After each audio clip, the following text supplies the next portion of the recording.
Hi, I'm Neil deGrasse Tyson. I'm an astrophysicist with the American Museum of Natural History, and I host Star Talk.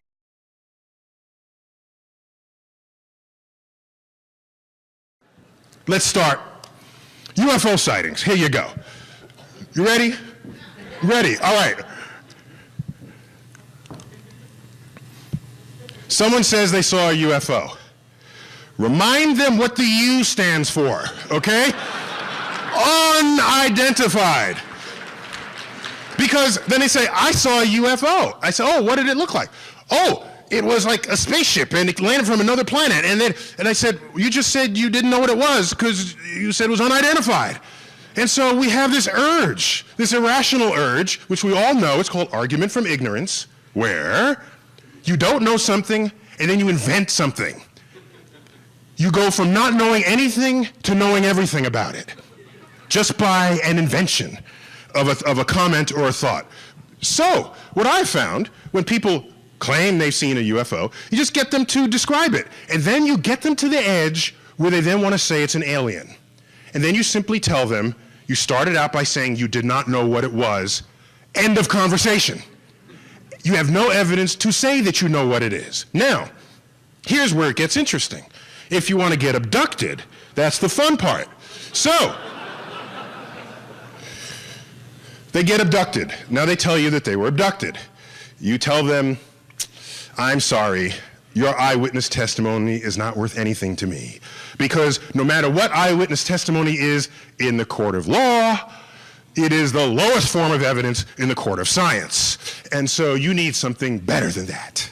So the next time, here's what you do. So you tell the person, here's what you do. You tell them, next time you're abducted, and they're doing the sex experiments, right? You're on the slab, because this is what aliens do when they abduct you, and they're poking your organs.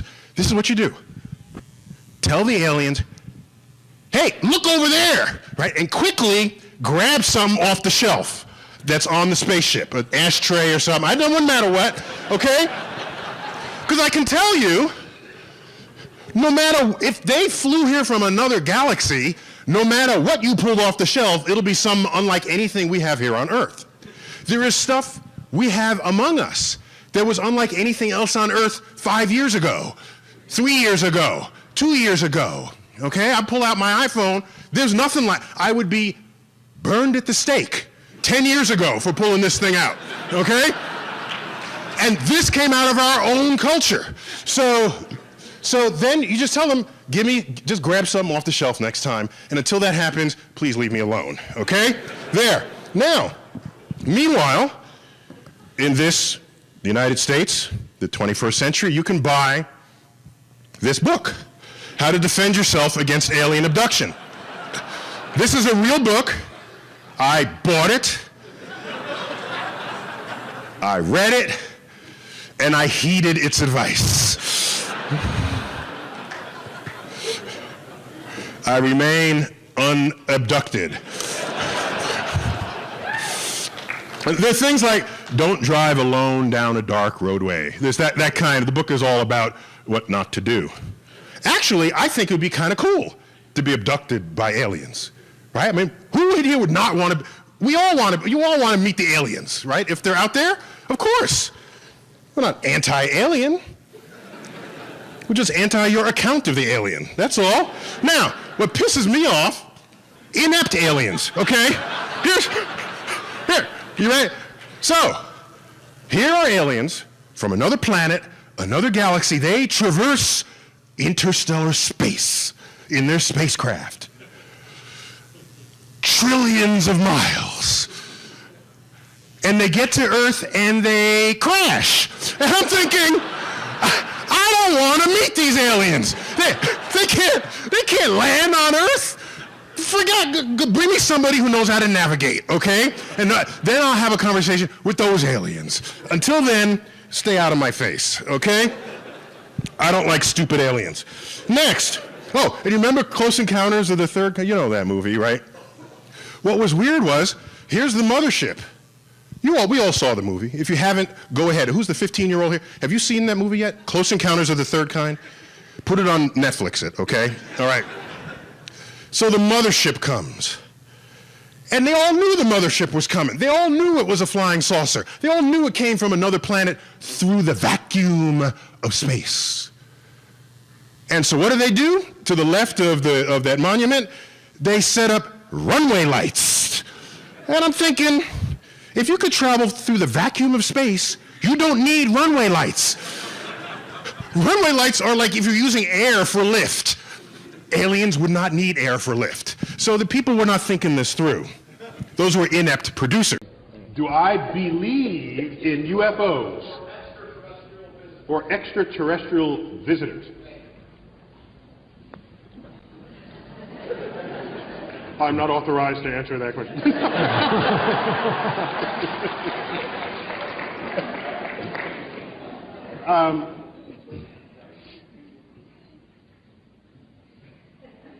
Where shall I begin? UFO. First, remember what the U stands for in UFO. Now, there's a fascinating frailty of the human mind that psychologists know all about, and it's called argument from ignorance. And this is how it goes. You ready? Somebody sees lights flashing in the sky. They've never seen it before. They don't understand what it is. They say, a UFO. The U stands for unidentified. So they say, I don't know what it is. It must be aliens from outer space visiting from another planet. Well, if you don't know what it is, that's where your conversation should stop. You don't then say, it must be anything. Okay? That's what argument from ignorance is. It's common. I'm not blaming anybody. Psychologists know all about it, and it may relate to our burning need to have to know stuff because we're uncomfortable, steeped in ignorance. You can't be a scientist if you're uncomfortable with ignorance, because we live at the boundary between what is known and unknown in the universe. Unlike what journalists write. You ever see journalists? Any journalists here? You go to journalists. You go to journalists. All articles about science discoveries begin. Scientists now have to go back to the drawing board. As though we're sitting up in our office, you know, masters of the universe. It's like, oops, somebody discovered something. No, we're always at the drawing board. If you're not at the drawing board, you're not making discoveries. You're something else. So, the public, it appears, seems to have this burning need to have an answer to what is unknown. And so you go from an abject statement of ignorance to an abject statement of certainty. So, that is operating within us. Let's start there. Second, we know, not only from research in psychology, but simple empirical evidence in the history of science, that the lowest form of evidence that exists in this world is eyewitness testimony. Which is scary because that's some of the highest form of evidence in the court of law. But we know from second grade. Where's my guy from second grade? Yeah, get up to the microphone for a minute. Grab the microphone. Grab the microphone.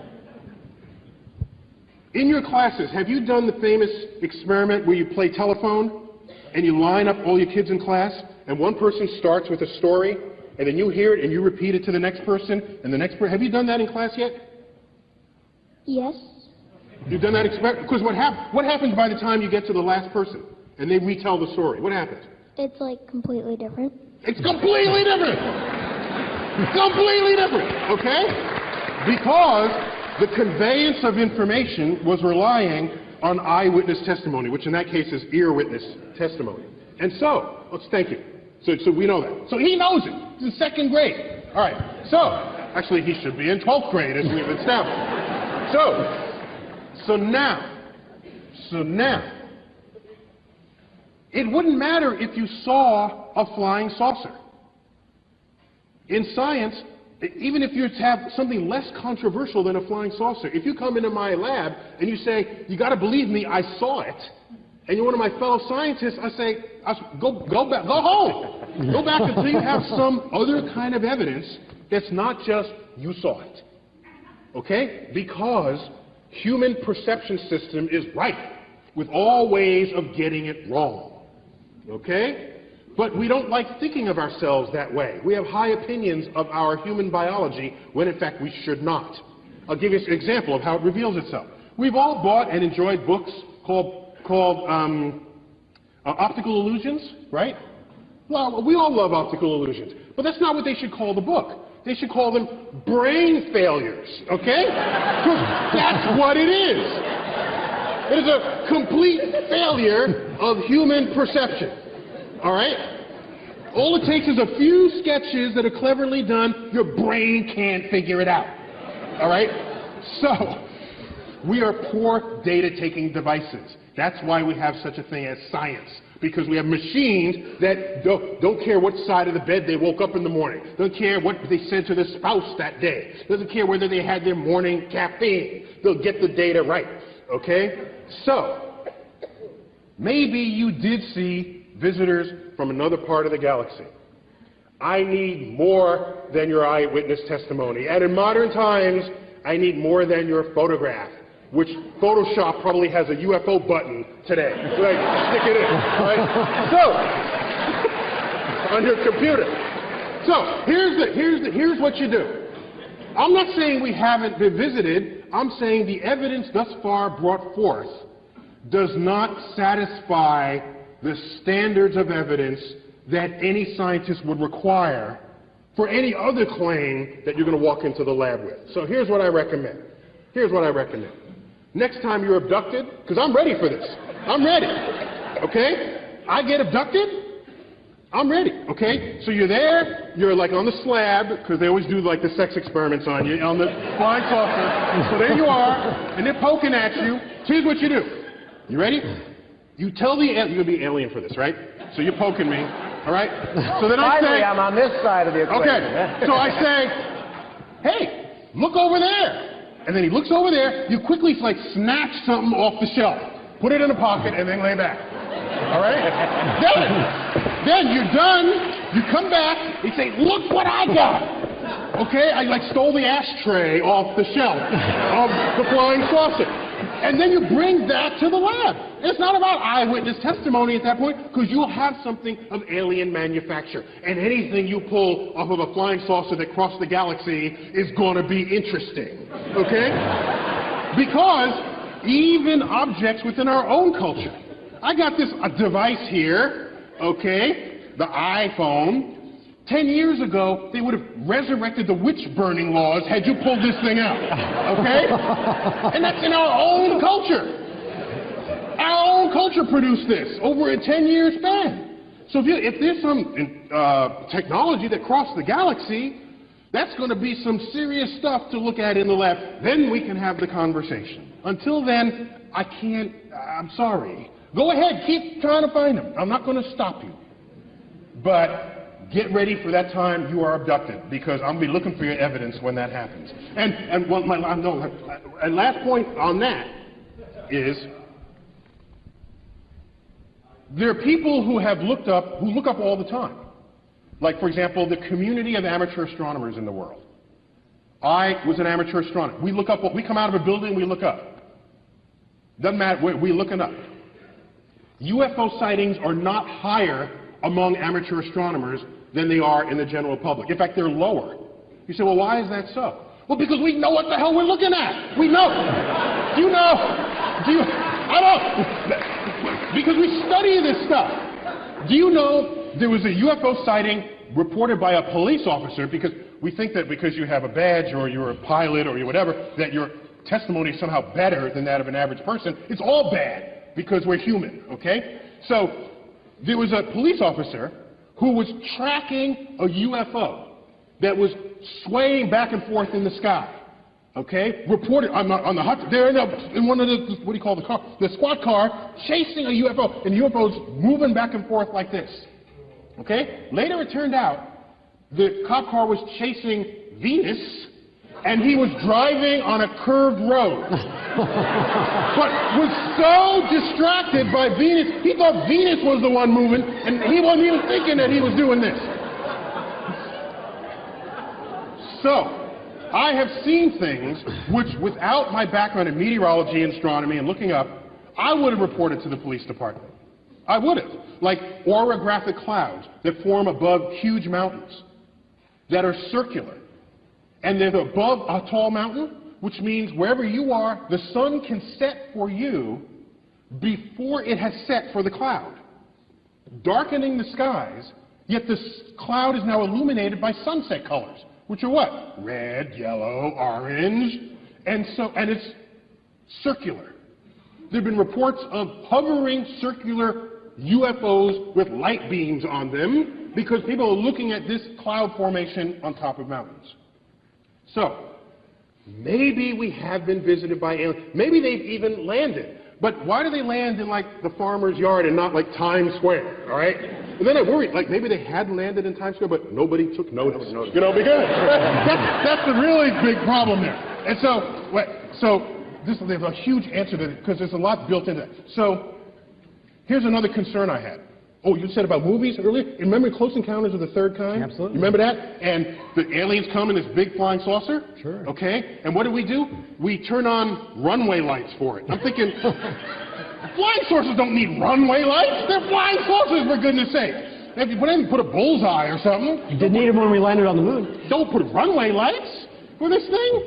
Then, you go to Roswell and there's like crashed flying saucers. I'm thinking, if the alien came across the galaxy and couldn't land a damn spaceship, I don't want to meet the aliens. They're stupid aliens, all right? You think land on Earth, for goodness sake. Don't tell me you came across the galaxy, you can't land on Earth. Go home. Bring me somebody who can, then I'll have the conversation. Anyhow, so those are my opinions on the subject. Wait. Actually,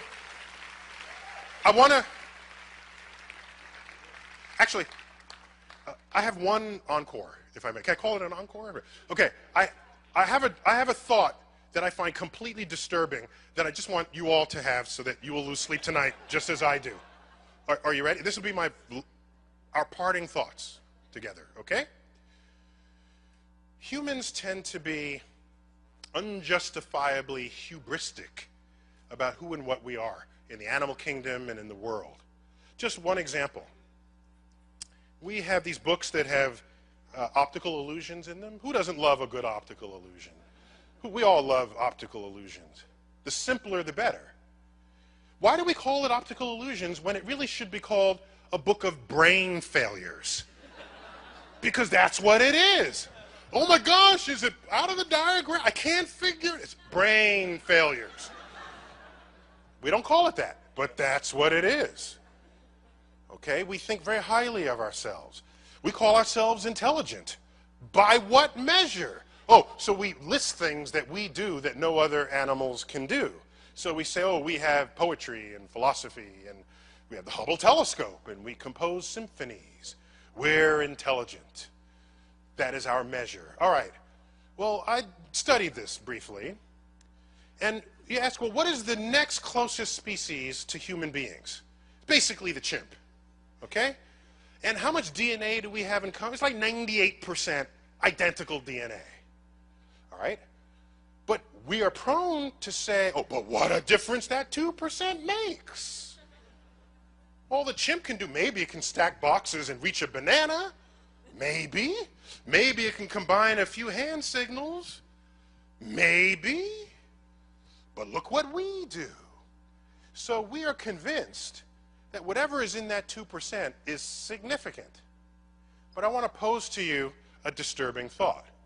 Maybe the difference in our cognitive capacity between us and chimps, we and chimps, maybe that difference is as small as that 2% suggests. Maybe the Hubble telescope and our greatest of operas and music and poetry is not much different from stacking boxes and reaching a banana. You say, Tyson, how could you say, what do you need, what, just look, look. Well, that's hubris. Because imagine in whatever is this cognitive scale. Oh, by the way, the smartest chimps, the primatologists roll them forward, and they're doing what our toddlers do. Isn't that right? Our toddlers can stack boxes. Our toddlers can put up an umbrella. Our toddlers can make sign language. That's what our toddlers do. But those are smart chimps, studied by the primate experts. Imagine a species 2% beyond us in the same scale in which we are 2% beyond the chimp. How smart would they be to us? Well, let's just think about that. If they're as smart compared to us as we are to chimps, then to them there'll be no difference between stacking boxes and the Hubble Space Telescope, because they'd be capable of mental feats far beyond anything we could possibly conceive. Their humanitologists, would roll Stephen Hawking forward and say, this one is slightly smarter than the rest, because he can do astrophysics calculations in his head, like little Junior over here does. Our greatest works of art and literature and science, their toddlers would have created in their kindergarten and would be on their refrigerator with magnets.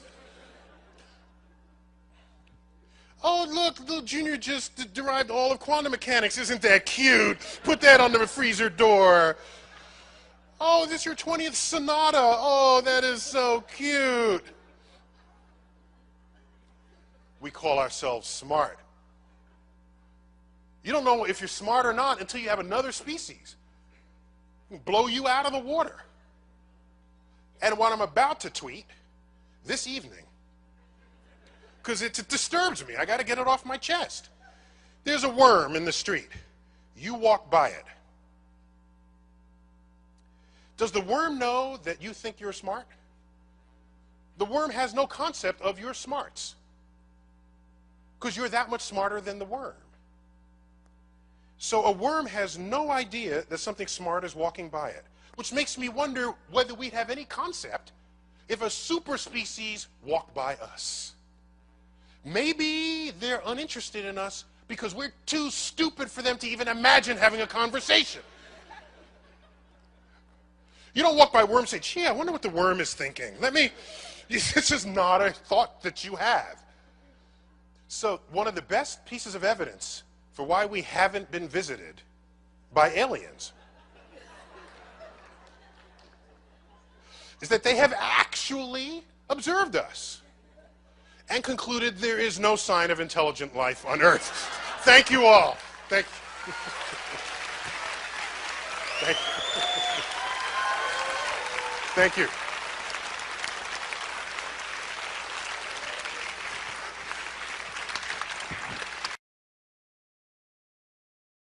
Has driven humans to search for a way out. For centuries, religions have provided one. At the heart of religions, practically all the world's religions, there is the offer of eternal life, time without end. This is Wells Cathedral in Somerset.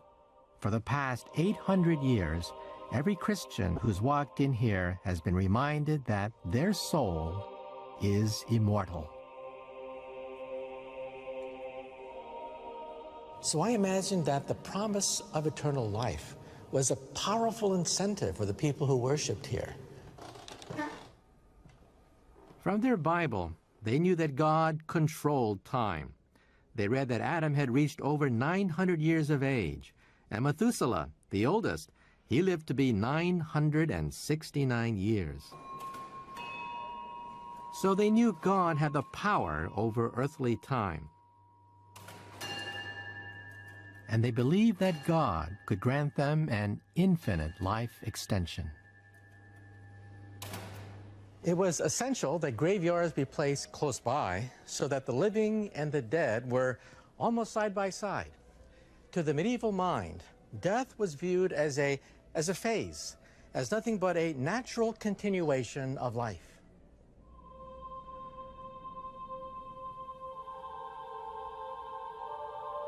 The problem today, though, is that many of us are more skeptical. To get everlasting life in heaven, you have to trust that heaven actually exists.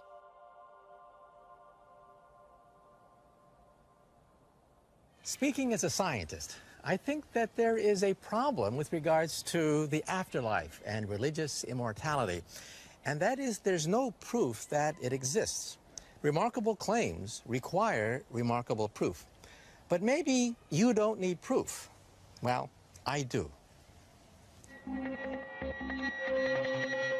This awareness that time stretches into a distant past has driven us for thousands of years to ask one of the greatest questions of humanity. When did time itself begin?